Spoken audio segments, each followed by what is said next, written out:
اللہ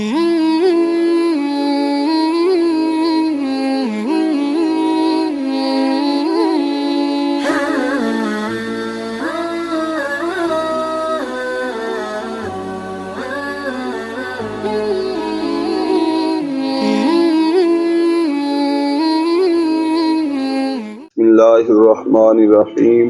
سورہ مائدہ آیت نمبر 14۔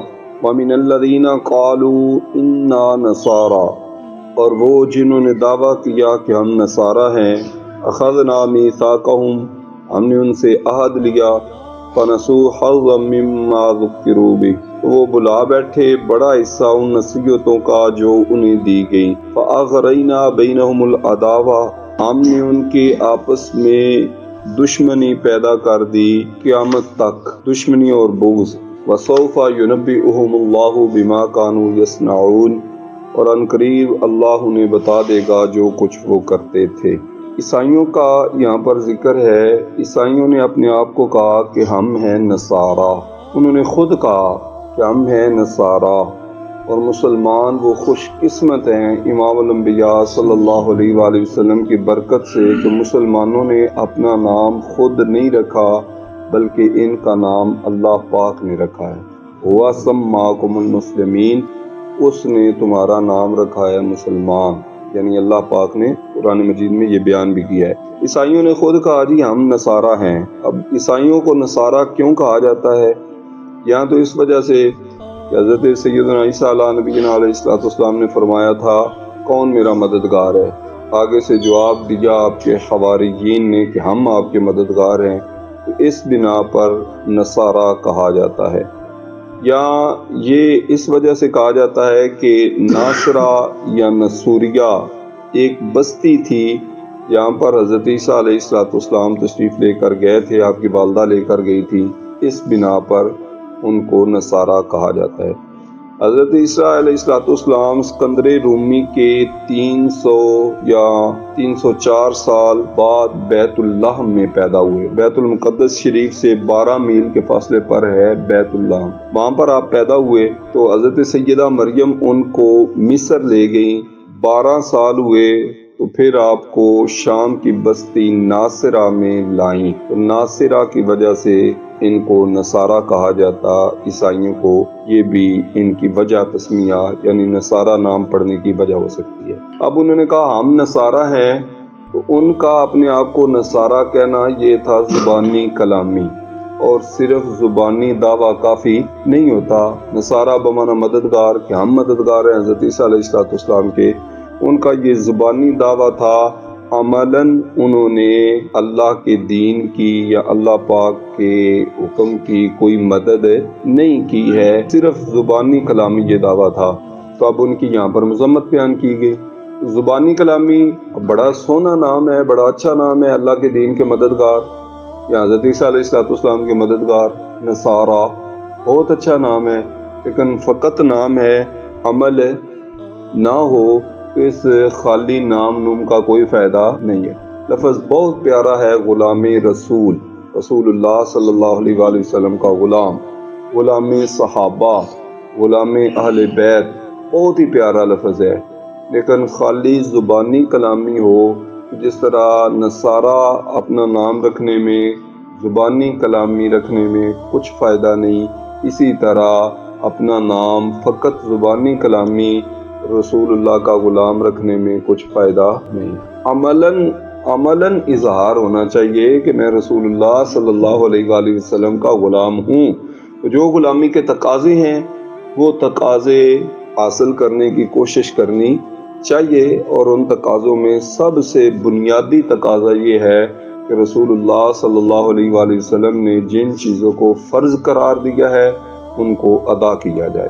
فرض میں نماز ہے، فرض میں روزہ ہے، فرض میں زکوٰۃ ہے، فرض میں صاحب استطاعت پہ حج ہے، یہ جہاد ہے۔ جو چیز فرض ہو اس کو ادا سب سے زیادہ ضروری، یعنی باقی چیزیں پیچھے ہیں اور فرض سب سے بڑھ کر ہیں۔ فرض جن کا منکر کافر ہو جاتا ہے، فرض جو ایک مس ہو جائے تو ساری زندگی بھی اس کی کمی پوری نہیں ہو سکتی۔ جو برکتیں فرض کی ادا کرنے سے ملنی تھی وہ دوبارہ جو مرضی کر لے، وہ والی برکتیں جو وقت پہ ادا کرنے سے ملنی تھی وہ والی برکتیں اس بندے کو نہیں مل سکتی۔ سب سے اہم چیز جو رسول اللہ صلی اللہ علیہ وآلہ وسلم نے دی، غلام رسول کو اس کا خیال کرنا چاہیے، تب غلامی کا فائدہ ہے۔ پھر یہاں پر انہوں نے کہا کہ ہم نصارہ آئے ہیں اور آپس میں انہوں نے اظہار کیا، اللہ پاک نے ان سے وعدہ لیا، لیکن کیا انہوں نے کیا، اس وعدے کو بھول گیا جس طرح یہودی بھول گئے تھے۔ فَأَغْرَيْنَا بَيْنَهُمُ الْعَدَاوَةَ وَالْبَغْضَاءَ إِلَى يَوْمِ الْقِيَامَةِ، اللہ فرماتے ہیں ہم نے ان کے درمیان قیامت تک بغض و عداوت کو قائم فرما دیا۔ ایک ہوتا ہے بھول جانا، ایک ہوتا ہے بلا دینا۔ بھول جانا اس پر شریعت میں گناہ نہیں ہے۔ ایک بندے نے روزہ رکھا ہوا ہے، بھول گیا، اس نے کھا پی لیا، اس پر کوئی گناہ نہیں ہے۔ ایک بندہ جو ہے بھول کے کچھ بھی کرے گا تو وہ اللہ تعالیٰ نے رسول اللہ صلی اللہ علیہ وآلہ وسلم کے صدقے اس امت کو معافی عطا فرمائی ہے۔ ایک ہے بلا دینا، مثلا یہ جو شام کی کلاس ہے، پرسوں ہم نے پڑھا قرآن مجید کی کوئی ایک آیت یاد کر کے یا ایک سورت یاد کر کے یا حفظ کر کے بلا دیتا ہے تو قیامت کے دن کوڑی اٹھایا جائے گا، قیامت کے دن اندھا اٹھایا جائے گا۔ اس طرح کی حدیث طیبہ ہم نے پڑھی کلاس میں۔ تو اب وہ ہے بلا دینا، یعنی بولنا اور چیز ہے اور بلا دینا اور چیز ہے۔ تو اب بولنے پر سزا نہیں ہے، لیکن بلا دے تو اس پر پھر سزا ہے، اور اس کا ایک یہ ہے یعنی دانستہ طور پر بے پرواہ ہو کر چھوڑ دے، دانستہ جان بوجھ کر بے پرواہ ہو جائے ایک چیز سے، یہ شریعت مطہرہ کو پسند نہیں ہے اور اس کی پھر سزا ہے۔ یہ اللہ تعالیٰ کے حکم کی خلاف ورزی ہے۔ تو اللہ تعالیٰ نے فرمایا ہم نے قیامت تک ان کے اندر بغض اور عداوت رکھ دی ہے۔ ہوا اس طرح تھا، یہ یہودی اور عیسائی آپس میں لڑتے تھے۔ یہودیوں کے پوپ نے کہا کہ میں ایک طریقہ اختیار کرتا ہوں، آئندہ یہ ہمارے ساتھ نہیں لڑیں گے، آپس میں لڑتے رہیں گے۔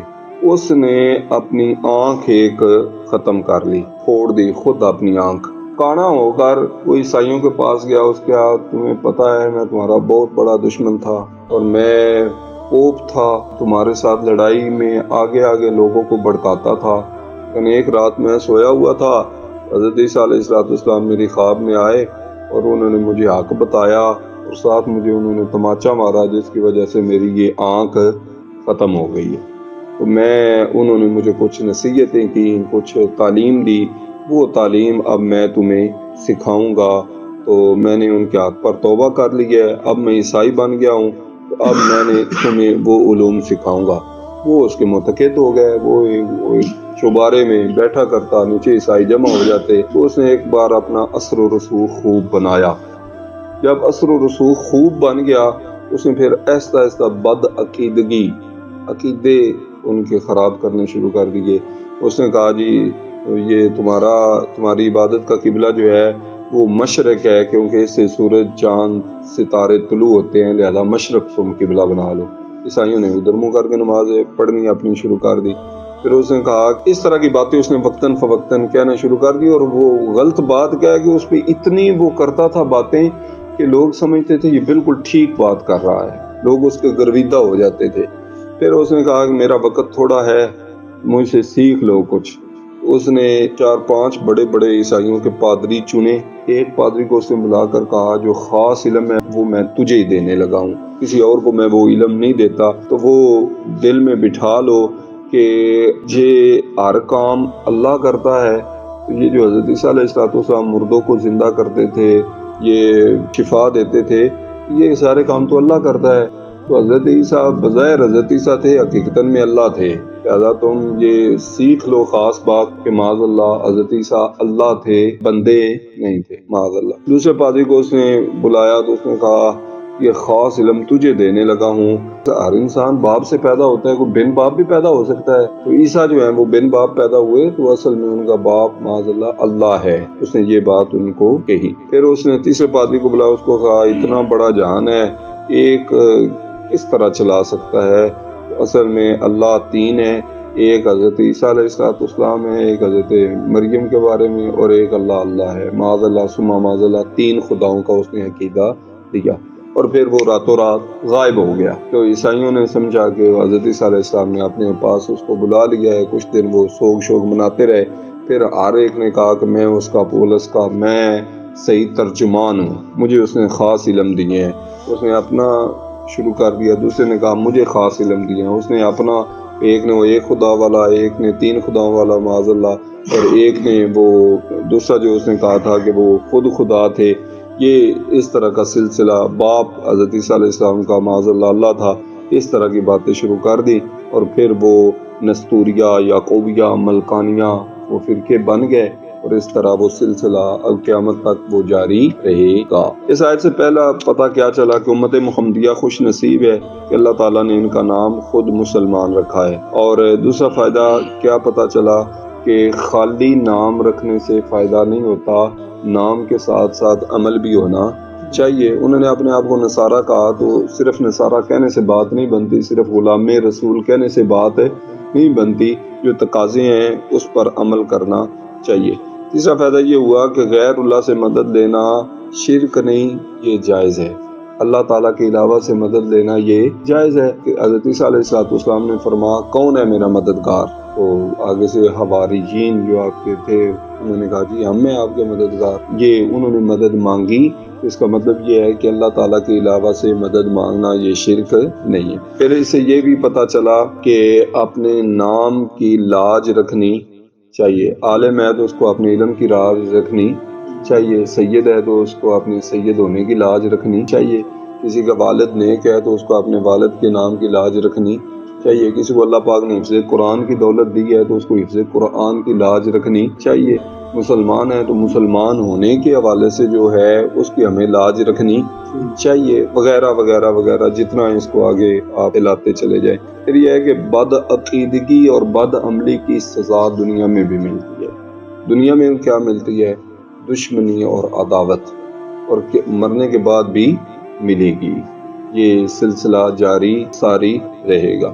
تو اب وہ عداوت و دشمنی ہم دیکھتے ہیں، اتفاق اللہ کی رحمت ہوتا ہے، اور یہ اختلاف جو ہے وہ عداوت و دشمنی ہے۔ عیسائی فرقوں کی دشمنی کبھی ختم نہیں ہو سکتی، کیونکہ اللہ پاک نے فرمایا الٰی یوم القیامہ۔ پھر یہ ہے کہ اللہ تعالیٰ جل جلالہ ایسے ہی نہیں بھیجے گا دوزخ میں، بلکہ پہلے بتائے گا، جس طرح جج سزا دینے سے پہلے بتاتا ہے، اس طرح اللہ پاک بھی بتائے گا پہلے کہ تو نے یہ اعمال کیے ہیں، جس طرح کہ وَسَوْفَ يُنَبِّئُهُمُ اللَّهُ بِمَا كَانُوا يَصْنَعُونَ، اللہ ان کو خبر دے گا جو کچھ وہ کرتے تھے۔ محبت ہوتی ہے ایک نفسانی اور ایک ہوتی ہے محبت رحمانی۔ جو محبت نفسانی ہے، شیطانی ہے، اس کا تعلق صرف دنیا کے ساتھ ہے، جب سانس ختم وہ محبت بھی ختم، اور جو محبت ہوتی ہے روحانی وہ دائمی ہے۔ حضور اکرم صلی اللہ تعالیٰ علیہ وآلہ وسلم کو جب صحابہ کرام علیہم رضوان نے عرض کی یا رسول اللہ ہمارا کیا بنے گا، کدھر جائیں گے ہم، آپ تو کہیں ہوں گے ہم کہیں ہوں گے، تو رسول اللہ صلی اللہ علیہ وآلہ وسلم نے فرمایا انت مع من احببت، تو قیامت کے دن اس کے ساتھ ہوگا جس کے ساتھ تو محبت رکھتا ہے۔ تو اب جو اللہ اور اس کے رسول کے ساتھ، اللہ تعالیٰ کے نیک بندوں کے ساتھ محبت رکھتا ہے، اللہ تعالیٰ جل جلالہ اس کو اس کا قرب عطا فرمائے گا، اور وہ محبت قیامت کے دن اپنا رنگ دکھائے گی، اپنی چمک دکھائے گی۔ اس تعلق، محبت کے تعلق کی برکتیں وہ اصل میں قیامت کے دن ظاہر ہوں گی۔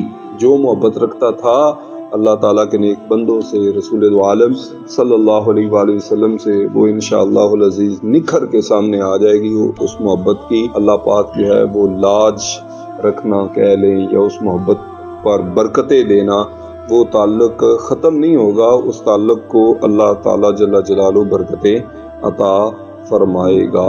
قیامت کے دن اصل روپ میں وہ محبتیں نظر آئیں گی۔ وَنَزَعْنَا مَا فِي صُدُورِهِم مِّن غِلٍّ إِخْوَانًا، جو کچھ کھوٹ شوٹ دل میں ختم ہو کے محبتیں ہوں گی، اور ایک دوسرے کے ساتھ وہ محبت کے ساتھ انشاءاللہ العزیز جنت میں رہیں گے۔ اللہ پاک ہم سب کو بھی ان خوش قسمت لوگوں میں شامل فرمائے۔